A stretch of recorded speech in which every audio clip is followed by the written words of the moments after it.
Many of you know me. I am Marci Brockman. I'm a podcaster, an author, a quirky artist, and I've been a high school English teacher for more than 25 years. I've been through a lot of stuff: emotional abuse, my mother's mental illness and opiate addiction, divorce as the parent and as the child, co-parenting after the divorce, court battles, dating in my 20s and the very different experience of dating in my 40s, illnesses, finding love again, remarriage, step-parenting, blending families, you name it. And I figured some stuff out by doing the hard work on myself, by doing extensive reading and research, and more than 30 years of therapy. And I'm here to answer your questions and help you on your own healing journey. Ask me anything you want, and I'll do my best to help. DM me on Instagram at MarciBrockman27. Hi, everyone, and welcome to the second bonus Ask Marci Anything episode of the Permission to Heal podcast. I have several questions today that people have asked by DMing me through Instagram at MarciBrockman27, and I would like to share their questions and my answers with you all. So let's just get to it, right? Remember that Please remember that I'm answering these questions as a person who's been through a lot of crap in her life and that I've learned from my experiences. I've done a ton of research, a lot of reading, a lot of talking. I've been in therapy myself for most of my adult life, and I've learned a lot about healing myself, about life in general. I'm also a public school teacher. I've been teaching for 27 years, and I have had lots of relationships with people, in my own life and through my professional experiences. So I'm answering these questions based on all of that, not because I'm a mental health professional. I am not a licensed mental health professional. So my advice always is to seek professional assistance and therapy, etc., because it's immeasurably helpful in ways that you could never predict. So the first question is from Gwendolyn from Connecticut. Gwendolyn says, I want to get back with my ex, but he moved. No. The first question is from Gwendolyn from Connecticut, and she says, I want to get back with my ex-boyfriend, but we broke up and he moved and seems to be happy in his current relationship. This was kind of weird for me because I've never been the jealous type, but my ex treats his current girlfriend better than he ever treated me, and it's making me miss him more. Am I selfish for desiring him? And why do I feel bad looking back at our relationship? Well, Gwendolyn, this is tough. Relationships end for all sorts of reasons, and who you might have been when you were in that relationship with your ex-boyfriend is different than the person you likely are now. And you've grown, and he's probably grown as well, or at least has changed in some way. And so if he's happy with where he is and the relationship he's in, I think you need to figure out how to try to wish him well, even from afar, how to wish him health and good luck and love, and move on yourself and find something that actually meets your needs now. Maybe what you're remembering from that relationship is being colored by your own loneliness or your own longing for what you think he has with this new girl. And if your relationship with him had been meant to be, then it would have lasted, but it didn't. So you're not selfish for having feelings of longing or feelings for wanting him back. Feelings are feelings, and we're meant to feel our feelings and feel them. I mean, it sounds like double talk, but that's what feelings are. We're meant to feel them. But you should acknowledge it to yourself, write about it, journal about it, talk to your therapist or your best friend about it, voice record into your phone about it, Zoom record yourself talking about it, get out those feelings, ruminate with them, think, process them, think about how it all feels, and then put it away somewhere and do your best to find something in your life, find someone in your life that actually serves you. My advice towards that end about finding new love really has to do with more and finding how to love yourself in a more authentic, deep way. And my recommendation to people who are looking for romantic relationships in their lives is to date yourself. Do things that Gwendolyn likes to do. Take yourself out. Go see a movie. Go see a show. Go, COVID restrictions do apply. Go to restaurants. Read the books that you want. Go to the beach. Whatever it is that Gwendolyn likes to do, Gwendolyn should do. And in the process of learning to love yourself more deeply and more authentically, and in doing the things that you like to do, you will probably organically meet somebody who likes those things too. And then, of course, there's the whole online thing. And we could have a whole other show about online dating. I did it for almost 10 years. And the advice I have for that is be as honest as possible and maintain your strict and healthy boundaries for your own comfort and physical and mental health. And don't ever let loneliness or desperation or longing for companionship change the way you interact with people. It's the best I can do right now, Gwendolyn. I hope that this helps. The second question I have today is from Juan from Texas. Juan says he's 21 and works 3 jobs to help support his family. He loves his family, but he feels like he's ruining his life supporting them. Is it selfish for him to want to work more for himself? Well, I don't have a lot of information here. I get that you're working 3 jobs to support your family. I don't know what the rest of your family financial situation is, or, why you're working 3 jobs to support them. But you're only 21, and to want more for yourself, for your life, is not selfish, as far as I can tell. You're not born to support them, at least culturally in North America. This is generally what we believe. Other societies, other cultures who have long-standing extended families that all live together and cohabitate and have interdependent relationships might feel differently. But in 2021 in North America, it is not wrong to be 21 years old and want a little something for yourself, to want to experience your own life. So, assuming that they can support themselves and that there is a financial way for you to get out of your working 3 jobs to support them, I would recommend that you explore that, and having some true and honest and open and vulnerable conversations with your family will probably help you figure out how to do that. You can lay it out on the table for them and explain that you want a little something for yourself. Now, whether this means going away to college, whether it means keeping some more of your money for yourself, maybe it means only working 2 jobs instead of 3 and having more time for yourself. Maybe you need more social life. Maybe you need more time to just be you and figure out who Juan is. And I don't know what extra time that you want, what that looks like for you and for your circumstances. So it's hard for me to be really specific here, but having some good, honest, vulnerable, open conversations with your family is probably a really good place to start.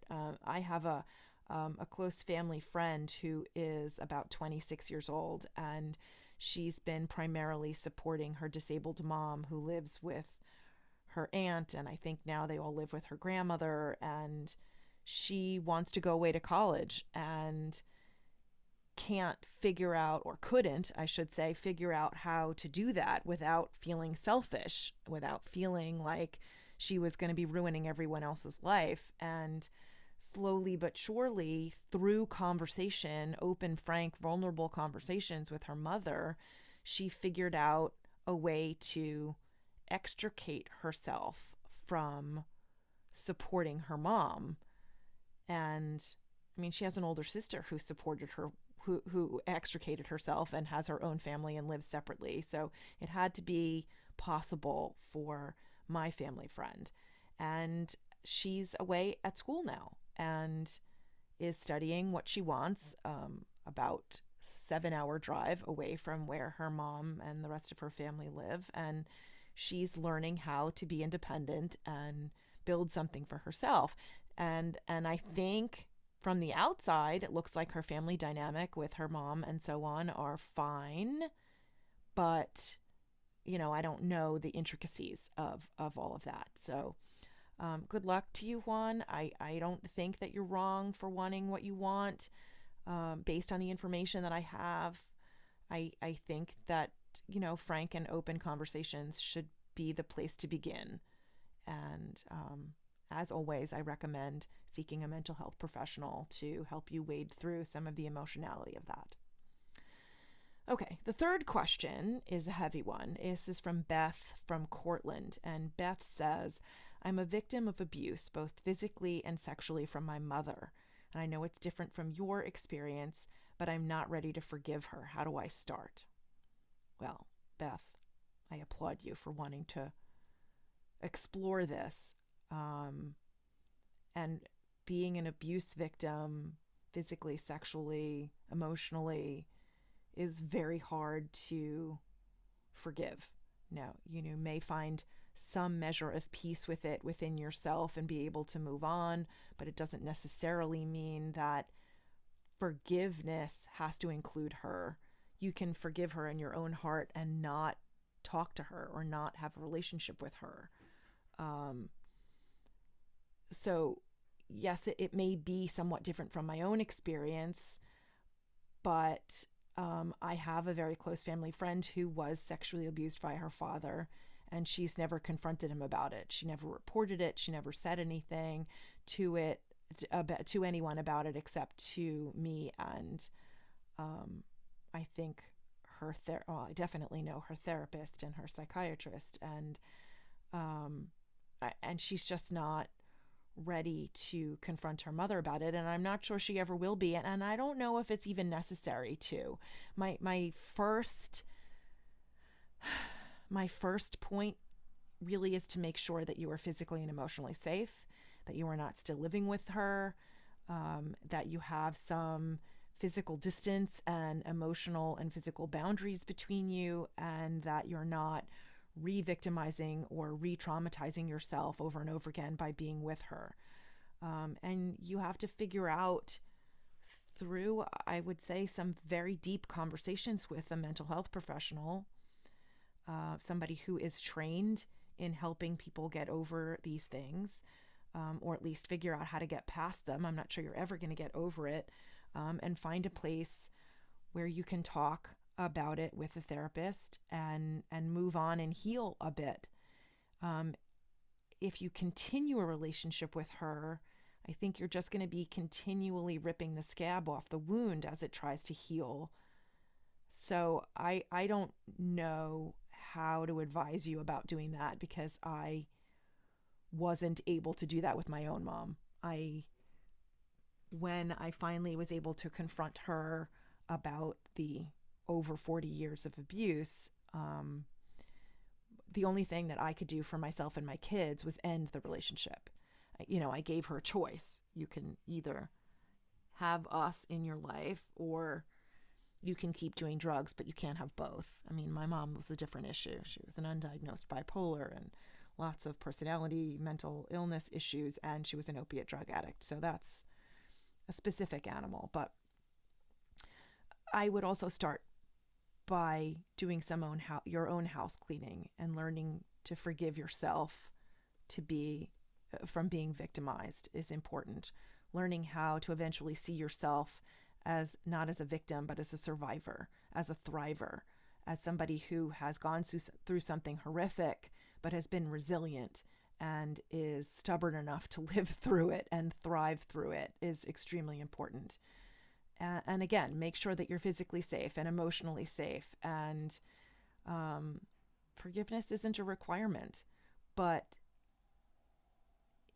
doing so within your own heart doesn't make the perpetrator, or in this case your mom's life, any different. But it can ultimately make your life very different and peaceful, living without resentment and fear and pain weighing you down all the time. Ultimately, the goal here is to be able to live your own life and to do it pain-free and do it without your own mental resistance, and make you more empathetic towards yourself and others, to learn how to love yourself and see yourself as a thriver and a survivor, and build a life that ultimately makes you happy and brings you joy and meaning. And by absolutely, I mean, see a therapist, see somebody you can confide in. I can't stress how much easier it will be to wade through that whole process with some professional help. My heart goes out to you, darling. Give you a big hug. The next question for today, and the last question for today, actually is from Thomas from Albany. Thomas's question is, he says, my boyfriend is the first person to make me orgasm in the bedroom. He is caring and he is gentle, but how can I get him to be like this outside the bedroom? Well, I am not a sex therapist. Just getting that out there. I have interviewed a sex therapist twice on my podcast. Her name is Dr. Belle Bugatti. And you can look at those, listen to those Permission to Heal episodes. But she talks a lot about emotional things. Basically, a sex therapist doesn't have a biological conversation with her clients most of the time, what goes what where. But it's really more about communication and safety and emotional freedom, and what she calls relentless empathy, so that we can move comfortably without shame and embarrassment, and talk to our partners about our own pleasure and fulfillment and what feels good, and so on. So if you're saying that what goes on in the bedroom is great and that's working well, then kudos to the both of you. That's fabulous. I'm happy for you. But how do you transition that to the rest of your lives, to the rest of the 23 hours or so of each of your days that you have together? It's difficult to do if you're not openly communicating. And what it says to me is that if what's working in the bedroom is working so well, then you obviously can be vulnerable with each other. You can communicate with one another. So my advice is to just tell him what you want. Tell him what your expectations are, and ask him what his expectations are and what he wants from the relationship, and ask how you can each make it better for each other. We don't have to have these conversations in any huge, fancy, overly dramatic or accusatory way.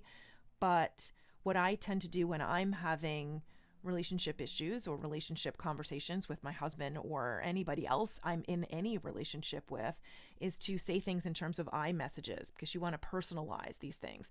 For example, I wish that we were more affectionate outside the bedroom. I would like for some PDA. I would like more conversation. I would like us to laugh more. I would like to watch TV and cuddle on the couch together. I would like to cook together. I would like us to go out more. Our relationship is going so well, and I would like to see it get even better. Having some real open conversations and discussions about these things can go a very long way in creating a reality that matches your expectations. He's not a mind reader. He might not know that you have these expectations or these desires, and the only way that he's going to know is if you tell him face to face. So start by having some open discussions and conversations. Then that could be the most vulnerable thing you can do, and the most brave thing you can do, and the most helpful and emotionally profitable thing that you can do. I hope that this helps. Remember, the only things that we can change in our lives are the things that we change ourselves. And the only person who is responsible for making any of these types of changes in our lives is ourselves. And no one's going to do it for you. And if they tried, it probably wouldn't work, because a lot of this change, most of this change, has to come from the inside. So I hope that these answers helped the three of you and everyone else who's listening. Thank you so much for writing in and DMing me through Instagram at Marci Brockman 27 and asking your questions. I really hope that this helped. And listeners, please DM me your questions through Instagram at MarciBrockman27, and I will answer your questions just as I answered these 3 on future episodes, future bonus episodes of Ask Marci Anything on the Permission to Heal podcast. Thank you so much for being here. I hope you give yourselves permission to have a wonderful life.